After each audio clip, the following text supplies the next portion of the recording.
Hey guys, welcome back to another video. So I am just editing the video footage from how to change a Ktm Exc wheel bearing. If you haven't seen any of the other videos on the channel, go check them out. Hopefully you'll be seeing my face a bit more in the videos from now on, trying to gain a little bit more confidence getting in front of the camera, and hopefully going forward we'll try and do a few more outings where we're doing videos of us on the bikes rather than me just having the camera on the chin mount.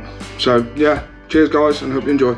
Just going to get the rear wheel off and start getting the wheel bearings out, see how we get on. Hopefully they're not too much of a pain.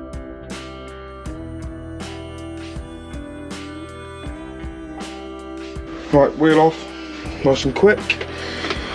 Just get a little workbench set up and start taking it apart.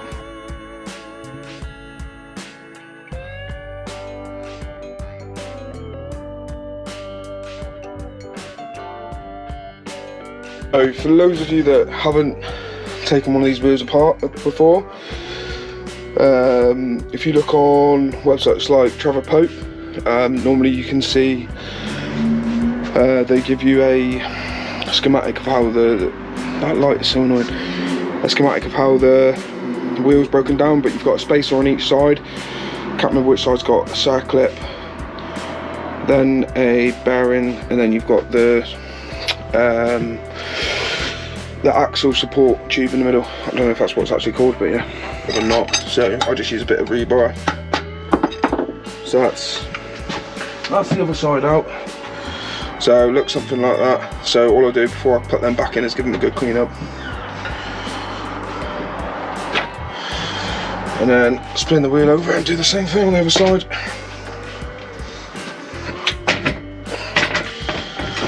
Right, to knock the spacers out, it doesn't require.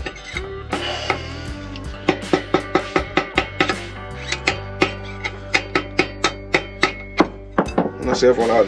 They're really not in there tight. Bear in mind, I haven't touched these since I bought the bike, so they've been in there a couple of years.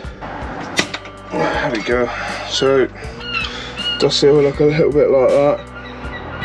As you can see, that definitely needed doing. That's an absolute mess. So straight in the bin, don't reuse those. Then we'll do the same on the other side, and then we'll start knocking the bearings out.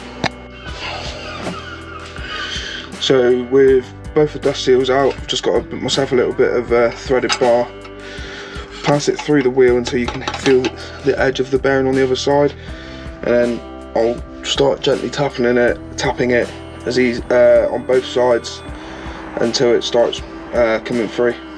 So one thing I did forget to mention is that on the disc side on my wheel, not sure if it's the same for all EXC models, there's a Circlip that needs removing, so remove that first before you start removing any bearings.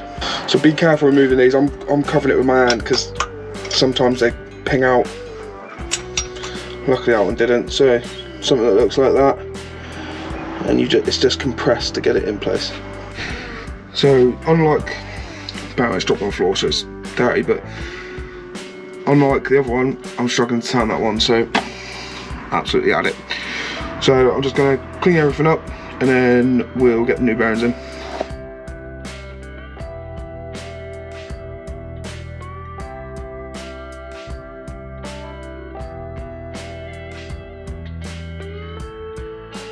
So I've just come across a part when I flipped the wheel back over that I wasn't expecting in there. So we've got a little rubber washer. I'm not sure what it's for, so I'm just going to look on the Trevor Pope website, see if I can figure out, see if that's on the exploded view for the rear hub, and see how I get on. So just looking on Trevor Pope and then googled it. It's called a distance ring, and the purpose is to bring the drive side out by whatever thickness that is, 2-3 mil. Why not just have the hub out that little bit further so you don't need it? I don't know, but we'll see how we get on. I'm going to put that one back in first, and I've cleaned everything, and then I'll go grab the new bearings. So with that distance ring in place, that's how it should look. So just underneath here you've got the lip of the hub, you put the distance ring in, then the first bearing, then the dust seal. So I'll go grab the new parts and then we'll crack on. So got a new parts. Literally all we're replacing is 2 O-rings, dust seals, sorry, And we've just got 2 brand new bearings. So all I do when I'm first installing bearings is absolutely cover them in grease.